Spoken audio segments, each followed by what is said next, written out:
Doobie-da-ba-ba-ba. Doobie-da-ba-ba-ba. Doobie-da-ba-ba-ba. Sperm Sisters.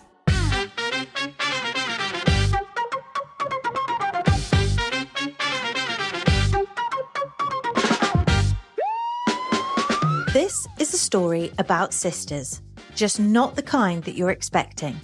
3 years ago, we were strangers, living separate lives. Now we know we're biological sisters, connected by the same sperm donor. And that's just the beginning. This podcast dives headfirst into the how, the why, and the uncomfortable questions no one seems to want to answer. Uncovering secrets the medical world would rather keep buried. How many donor-conceived people are there really? No one can give a straight answer. Not the clinics, not the system, no one. So, how many siblings could be walking past us every day without a clue? It's messy, it's shocking.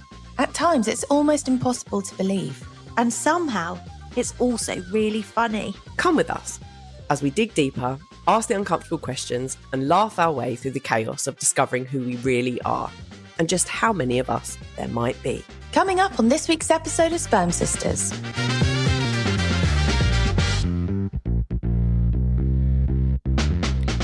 Hello and welcome back to another episode of Sperm Sisters. In this week's episode, we were incredibly lucky to interview Katherine Dawson. Now, who is Katherine? Well, she's an Australian donor-conceived person, activist, and the creator of Origin Archives. She advocates for strict medical transparency in the IVF industry after discovering her biological father was a prolific sperm donor who used multiple fake identities and names, leaving her with an estimated 700 half-siblings across Australia. Now, Katherine learned at age 11 that she was conceived via donor sperm. Her advocacy is heavily driven by vital health information. Because of undisclosed or unshared medical histories, she and her half-siblings are navigating genetic risks, including a history of bowel cancer and schizophrenia in the donor's family. She is actively campaigning for a national donor conception register in Australia. She works to push state and federal health bodies to share genetic and health information, eliminate fragmented regulations across states, and hold fertility clinics accountable for poor vetting and record keeping. We hope that you loved this episode and join us again next week for another episode of Sperm Sisters. Let's roll the bloody tape. We're digging into the Australian side of donor conception. Yeah. Because for us, the laws were introduced in 1991. Before that, we call it, as you know, the Wild West era. Anything went. It still kind of does now, but we pretend. Because that's what sounds like that over here. We pretend Australians are like, we're so regulated. And I was like, no, we're not. No. How does it work over there for you guys? In Victoria, so it's like you said with Sven donating everywhere. In Australia, it's per state. So you could still end up with 100 siblings in Australia because there's 10 in each state, maybe. Wow. Yeah, so New South Wales is starting to try and interpret the legislation as being worldwide, but I don't know how do you begin? So yeah, it's still very patchwork, and everyone's getting together, whether it's clinics or donor-conceived people or parents, saying that it needs to be national. But in our legislation, the way it's set up is the states regulate health. So that's the main reason that it can't be a federally legislated thing. But if you have all of the states agreeing to the same standards and then putting that into their legislation and then having a register which speaks, like all of the states speaking to each other and working together, and, you know, if a clinic had to legally verify a donor's identification and legally verify a donor's health information, that would be great. But that is not in legislation. It's all taken in good faith. So he could say, I'm an actor. I have a beard and I have green eyes. And he could be none of those, like do none of that, have none of that. And the clinic won't check it with anybody. They don't have today. to. That's happening today. Yeah. And there is about a $9,000 fine, something like that, if a donor lies. But there's nothing on the clinics to verify anything. It's all taken in good faith. So that's with That's interesting about the fine though, because there's nothing I guess you probably... No, I don't think there is any equivalent in the UK. I don't think I so, don't think but so. I think people are vetted and then it's like ID checks and So stuff. there can't be the proper vetting process then in Australia if they have to... The clinics use like to that. say, oh, we check IDs. And it's sort of like, well, yeah, you also said that you never sent gametes interstate and you always respected the family limits. Like, why have I got 50 siblings plus that I've got documented? Like, you can say you do anything, but they don't follow guidelines. They follow laws because they'll get in trouble with laws. So are donors screened, like for health problems, genetic conditions? They ask them, do you have any health conditions? But they don't do any checks. Not with a GP or a doctor, or it's all given, in good faith. If he says, I'm so fit, and that's it. Yeah. I haven't got a history of cancer in my family. Yeah. Okay. Off you go to your room. Yeah.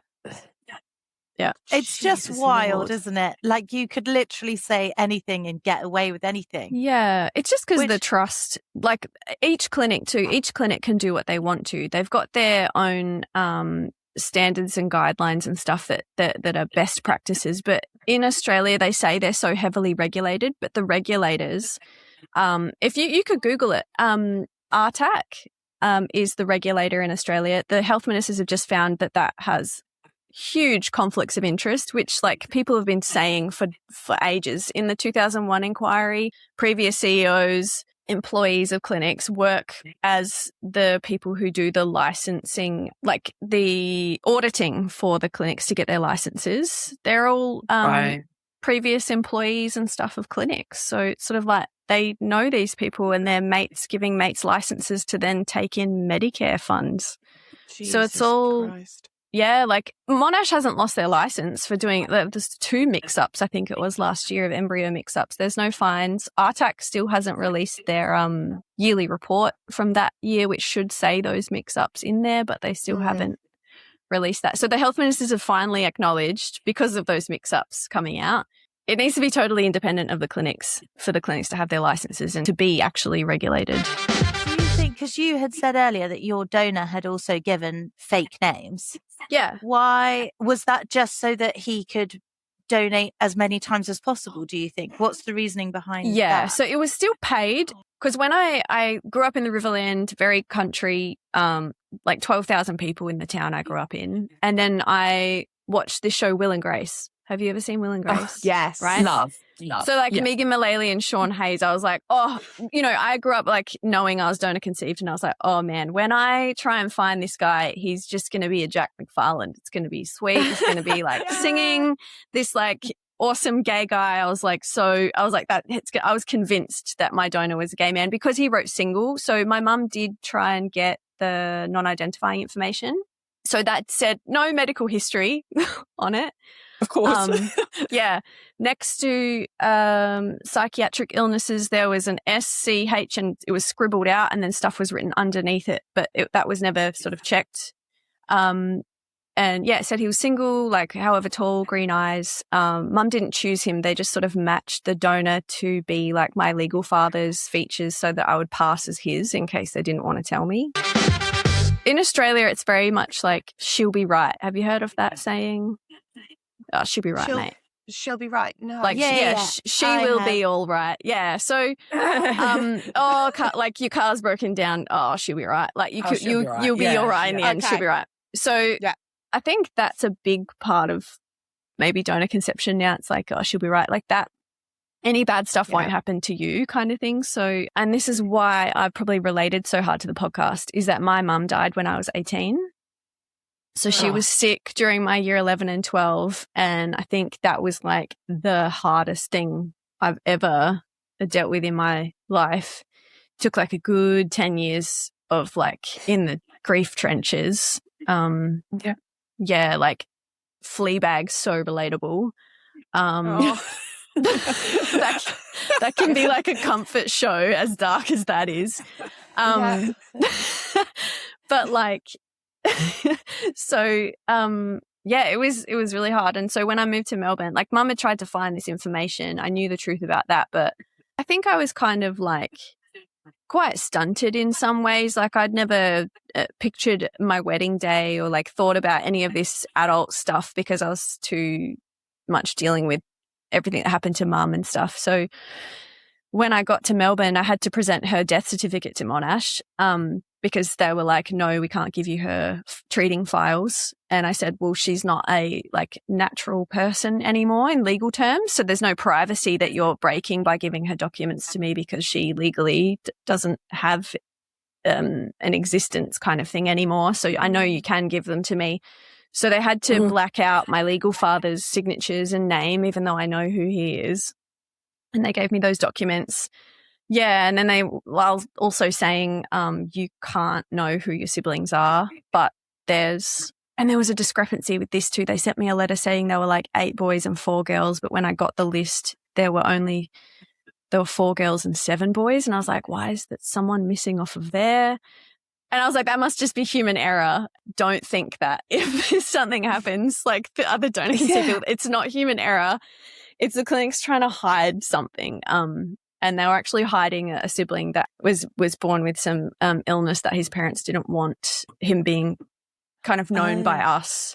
Yeah. So, but instead of warning the families, hey, this child has been born with a particular illness or whatever it was, they just kind of quietly took him off the list. So I was up to 14, I think it was at that point. Yeah, while Monash were kind of giving me the runaround, I was also doing some morning talks for them on Saturday mornings, being the example of a well-adjusted donor-conceived person for like a $50 grocery card. And I was a struggling student, so I was like, okay. So yeah, like it's pretty horrid. You've got to respect the hustle of that, though. I think. Right. I was like, I'm doing okay. But yeah, an advertisement of the product on a Saturday morning. I am really sorry to the people I convinced to go through with it. I feel a bit negligent now because I've since had to come out in media. Yeah, because of the mess that they've created now. So I was still an advertisement for them at like 23, not knowing anything, like being an advertisement for them, but still being told I wasn't allowed to know the full truth of who he was or anything. But around that time as well, there were a bunch of donor-conceived people that were really fighting for the legislation to change. So to get retrospective removal of donor anonymity, which was pretty controversial because it's like a world first. So I just happened to be conceived in the place where these people were doing this. And there was this person called Narelle Gretsch, and she had an early onset bowel cancer condition and she passed away at 30 years old. And she was granted by the Premier at the time to open the records and meet her donor. And they got to spend, I think it was something like a few weeks together knowing each other. He's just an awesome person. So we call that legislation that came in 2017, we call that Narelle's Law. And that just says, there's just a section that says clinics may communicate medical information to donor-conceived people. So I've been trying to use that, but because that says may and not must, so big loophole right at the end saying you guys don't have to. In 2016, I did a DNA test and I matched with a girl who had a totally different donor code, was born in a different state, and I'd met her a year prior at a donor-conceived conference. Whoa. And she sussed me out and thought that we looked similar, and I just completely wrote her off because, again, stupidly, I was like, well, with different codes, there's no way. Different state, there's no way. So naive just to think and blindly trust clinic records because you just do like, of course you would. You're told to do. Yeah. You would trust a doctor, right? Yeah. So you found the sister a year before without realising it. Yeah. And you got your DNA results back. And was she the only sibling that showed up for you? Yeah, she was the only sibling. Had known from an early age as well, and really wanted to find siblings. And I think as well was not expecting to find one from another state. So we really quickly met and clicked. And then I was sort of like, well, I'm going to be applying for this when it comes out. We're going to find his name. She was on this camp working with horses. And I just picture her being like this horse whisperer, and then she could get to a phone that I'm thinking is like a landline phone on the wall. This must sound so Aussie too, being at a horse camp. So when in the middle of nowhere, she just went on this camp, and I remember ringing her and being like, I'm opening the envelope, here's his name. And we were like, huh. And then we were trying to look him up, and we came up with like some accountant somewhere, and we're like, that's not it. He was really hard to find, like super elusive. We actually found his family fighting in court over an estate, and that's how we found our grandfather's like death certificate. Yeah, so they're kind of litigious. Then when I approached this family member, they offered me an NDA. So yeah, and then I got this amazing lawyer and legal force. Her name was Sonia Allen, and she did all of the reviews for the government, and was not donor conceived, but just fought so hard for us in Victoria and in South Australia. And I showed it to her, and she said, this is really, how'd she describe it? This is really vague and restrictive. So, any of my family and friends were like, don't sign this. Yeah, it was very cryptic communication from paternal family. Like, I just thought once we found an actual family member, we would click and we would be able to find out answers. Like, is he okay? We knew on his non-identifying information that he was a pilot. I thought that was really cool. I was sad I didn't get his eyesight, because I was like, he must have great vision. And I'm like, I probably, like, I wouldn't be able to, I can't see you guys without my glasses. And so, yeah, I was just really excited he was a pilot. And I thought he did donating for the money for his flying lessons. So I thought that was a bit more noble than beer money. But one of his non-identifying information sheets was dated in the end, when we got his name and date of birth, on his 21st birthday. So pretty sure one of them is beer money, because I don't know what you go in there and donate and get paid for. Yeah, we found out that he has schizophrenia, and he did when he was donating. Right. There was already like I don't know what that means. Like, does that mean anything for us? And yeah, there's a genetic predisposition. Like, then it's like what you do with your environment and illicit substances, or like, I'm not going to go to Brazil and do an ayahuasca ceremony. No. And if you know, like all the rest of my siblings who don't even know they're donor conceived, like they'll go, there's no family history of mental illness. And proceed. So it was pretty scary finding out. So then I had to tell my sister, and she was really pretty distraught, because she'd sort of suspected this as a possibility, and it was like her worst case scenario. So yeah. And then also in the meantime, we had another sister pop up, and she was a totally different donor code as well. Then we were able to connect her list. Vada did a DNA test with me and another couple of siblings who were on that list, and confirmed we were also siblings with a NADA accredited DNA test. And so that list had 33 siblings to 22 different families on it. So it instantly jumped. Now. Yeah. So the guideline limits of 10 families, the families were being created from 1984 to 2003. So over 20 years, they'd created double the family limits at the same clinic. That was Melbourne IVF.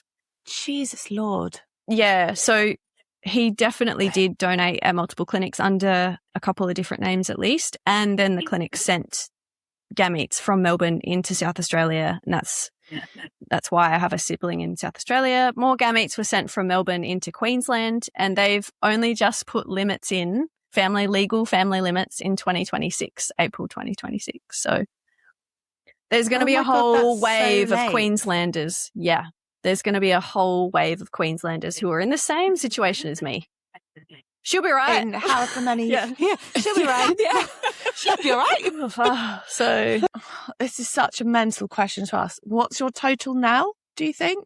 We're up to like 53 on record, but I have no idea. So this is still unfolding, like, continuous cycle of and from the sort of 50 plus siblings that you are aware of on paper, how many of those siblings have you formed sort of quite a close bond with or relationship with. Yeah. It's really tricky because there's this like slow burn. I don't know, did you guys jump straight in and things? Kind of. Yeah. Yes, I think we did. I think Yeah. it's safe to say we Clicking, did. yeah. I mean, I was on like a pretty quick plane to go meet my sister where she lived. And we were like rocked up wearing the same, like had a maxi skirt on and a black tank top. And it was like, this is so weird that we just picked the similar thing to wear. And like her maternal ancestry is Baltic and so is mine. And so there's this extra little thing. We've had our decade like anniversary of the DNA test in like April. So, and in that time we've like clicked together. Expectations got really difficult with what she wanted and what I wanted, and I couldn't, be with her all the time or things like that. Like I get told that we're being sisters correctly, but it's still like a learning process.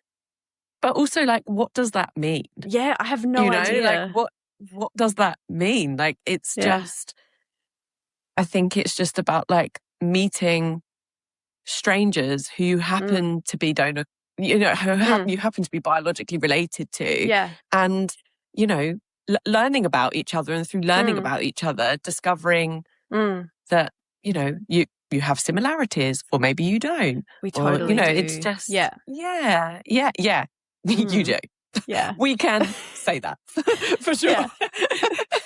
So we just like, and things you're not expecting. Like she'll say some of the most dramatic stuff with such a straight face, and I'll be like, oh, I do that too. I need to, like, it makes me, it's like a mirror of I go, oh, I should tone that down or like work on that, because I see it in her and I go, that's intense. I need to rein that in. Yeah. But I'm really interested to, and sorry, this might be a bit of a personal question, so please don't feel like you need to answer it. But just as like obviously somebody who also lost their mum at like a really young age, and obviously I didn't find out that I was donor conceived until after she had passed away. Yeah. And so I think sometimes like something that I battle with is whether or not like she would have eventually told me, or which I actually do think that she would have. I think that she was just protecting me because that's what she was always told. That was the only thing that she ever wanted to do, was to like protect me. So I think I do think that she would have told me. But do you ever think about like what, do you think obviously your mum would be so incredibly proud of like the work that you're doing for like these cases, but do you ever think about that yourself? Like, I wonder what your mum would say about this. I think, like, especially with everything I've found out, and I've found out over such a long time, I'm so glad that she doesn't know everything that I know now. And my situation isn't even the most terrible that I know about. But the terrible parts of this, she would have now, I think, been really beating herself up about it. I don't think she would have expected the numbers. I think she would have expected that, of course, it was a nice, healthy, altruistic man. And of course, they would have checked his medical history. And of course, they would have, just like what you would believe about a doctor, because that should be the case. She was on some kind of like experimental kind of chemo. It was that advanced that she was like, give me the stuff you're testing. Let's do this, so that she was sort of part of more research, and they kind of didn't tell me how serious it was. She sounds like an incredibly brave lady, and I think I can see, quite obviously without knowing her and only just starting to talk to you, there's clearly such a close link between you two. The fact that she was gutsy and she went for it, that's brave. And so you are so brave with everything that you've done for donor conceived people. Thank you. You definitely get that from her. Well, I hope she would be so proud. Oh, thank you. I hope I don't like, she was really bad for putting her foot in it and saying like the wrong things to the wrong people. So, and it's actually just really cool to speak with you about her when she hasn't, been around for like, it's like 17 years. So, and you're on the other side of the world. Like, that's pretty wild. What I was going to ask is, because obviously you've had quite, I mean, I hate this word of like a journey, but a journey. it actually has been a journey for you to go through. Journey. Yeah, quite. But for you to have to, battle against these clinics, find legal help, have the donor's family basically threaten you legally too. Your story is so dramatic with what's happened to you. Which and I don't obviously want would that. Like, oh no. man. Yeah. But like will have growing had up, such a lasting impact on you. Have you got any sort of advice for if anyone else was coming to find out that they were donor conceived? Where would you start them off on advice? Yeah. See, this is why we want the registers in all the states, any of the donor conception registers, to have counselling. And so when like VARTA kind of actually got disbanded by the health minister's office and absorbed into the health department, and for like a year there was no counselling. So I was like, please no more siblings appear, please no more siblings appear, because there was nowhere I could send them that had counselling. Because if one of my siblings finds out they're donor conceived, they've got a predisposition to develop schizophrenia. And also now some siblings have found a precancerous condition. That's the main reason that I want the siblings to be notified, because I've had 3 checks in the space of 8 years.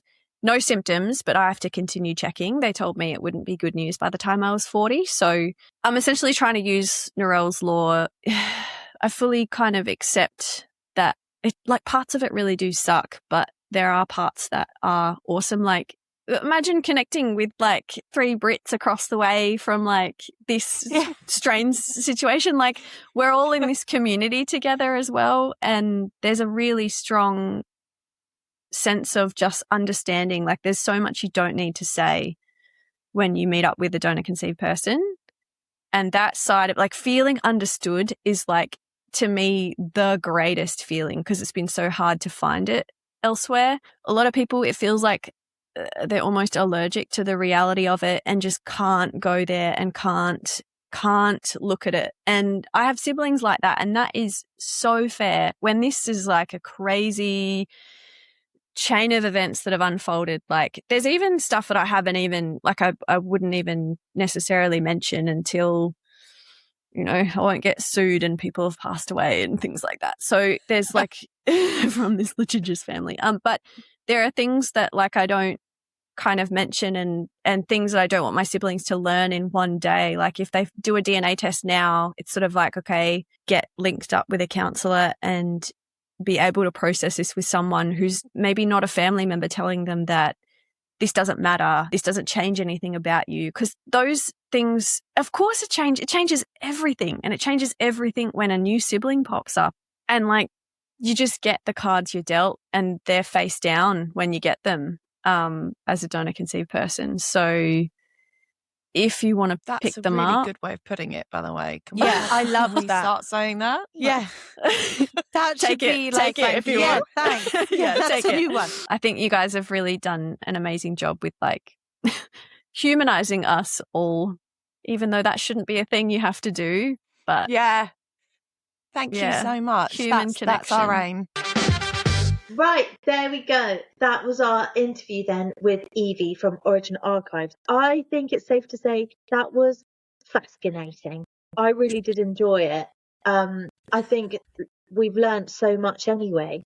And also, I totally had the wrong end of the stick on what all the rules and regulations were in Australia. I thought they were way ahead of the game, but I guess not. I guess they're busy playing reruns of Neighbours.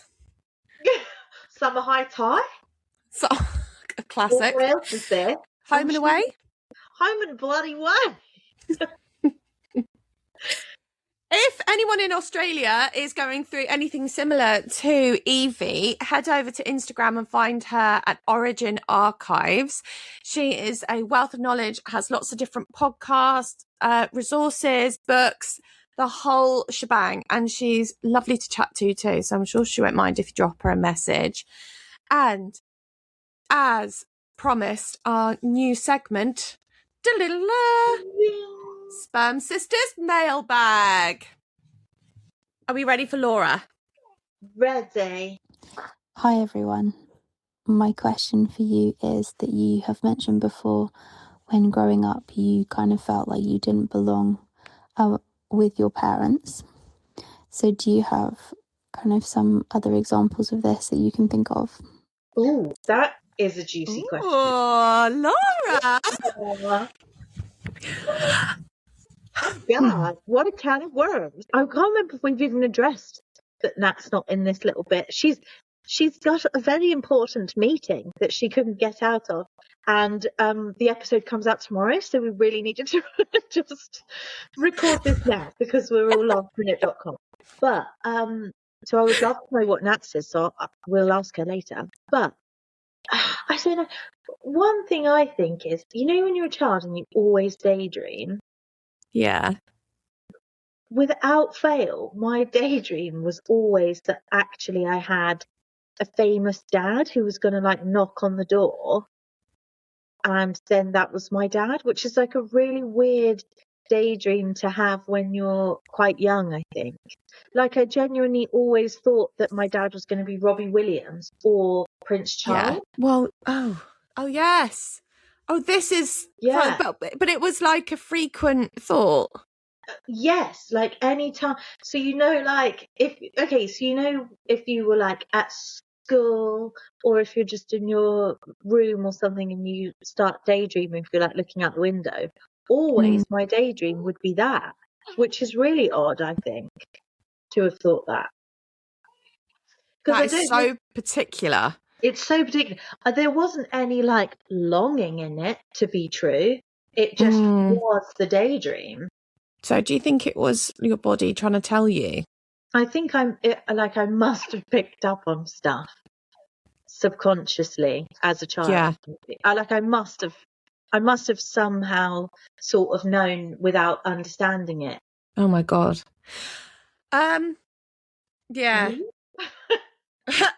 Well, I'm very, very dyslexic, and I always, as Helen will know, obviously growing up with me, like I think that I can read a foreign language because it looks normal to me, and yet I can't speak that language because I'm so dyslexic. I always really, really struggled with that, the fact that our parents are such high flyers and they were very academic or good at maths and English, especially maths. I still am not good at all with that kind of stuff. So I always felt a massive shift in belonging because I do not share the same brain whatsoever with them. And I think they can agree to that. Because I remember them thinking like, what the hell are we going to do with her? Like, why is she struggling so much? But that was before I was diagnosed with being dyslexic. But I do wonder, I think probably for me, it's the fact that none of my academic records or anything in school even slightly matched mum and dad's. I was so wildly different. I mean, you did think that you invented the word shenanigan. I'm raging at you for disagreeing with me. I did invent the word shenanigans. No, I invented the word Shenanosaurus Rex, okay? I was in year 6, we were waiting to go in for lunch, and I said to someone, actually, who ended up being one of your ex-boyfriends, which is quite funny,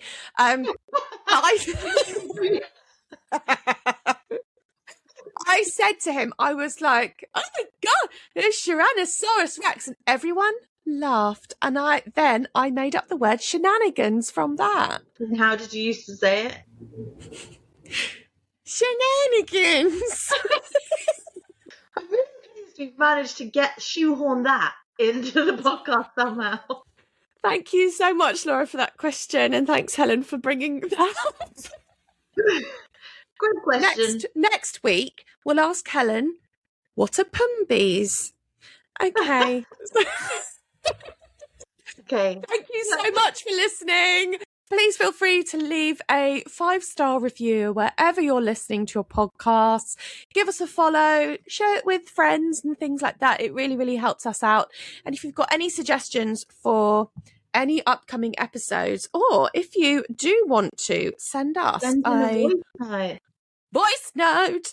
The number is 07507 834 096. Ooh. That's quite good. I mean, as I said, I am dyslexic, so let's just double check that, but I'll put it in the show notes, whatever. I think that's the number. But yeah, we love to hear from you. So please feel free to ask us everything and anything. We're open books.